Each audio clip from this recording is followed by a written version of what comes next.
天气热，连假期间有真侪人会去耍水，也毋过都要注意安全。昨昏有半夜美国的学生伫咧新北市孔仔寮海边耍水，有2个人去互海泳赶走，其中一个有救起来，也另外一个搜救队员今仔日找到的时阵已经是过身。另外，昨昏伫绿岛的大白沙，有一个墨西哥籍的查甫人，介成是互流水倒拖出去，到当时也找无到人。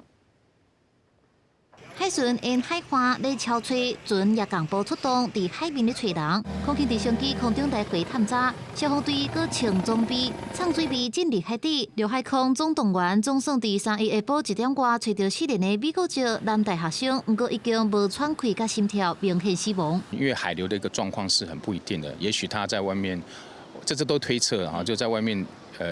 一段时间再被推回来，我们在推测可能会飘到哪里去的一个结局，所以就是因为在我们规划范围之内，所以我们才能发现到它。这个20多岁大学生来自美国纽约市理工学院，和共校的朋友做伙来台湾游学。这个月日连假头一天，8人到新北市贡寮的海浜耍水，所有2个人互大泳赶走，其中查某同学互救回来，一个人是无去。经过几日天的搜索，伫盐寮沙坡区找到。目前正在实施大白沙海域海面搜寻。 案发的同一天，台东绿岛也有人失踪，3位外国的旅客伫大白沙海岸咧耍水，一位墨西哥的男性疑似互海流抢走，海巡甲警消接到通报了后，就马上投入救援。3日透早继续咧找，只是到今拢还未找到人。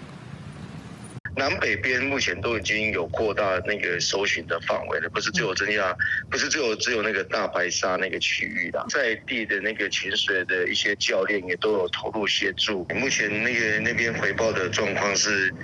还是在持续的搜寻跟搜救中啦。 案发的2个现场都是合法的耍水区，但是消防甲海巡又话提醒讲，伫港区甲岸边的活动都要注意家己的安全，尤其是电楼、课楼也是离岸楼，这拢要搁较细致。公司新闻采访报道。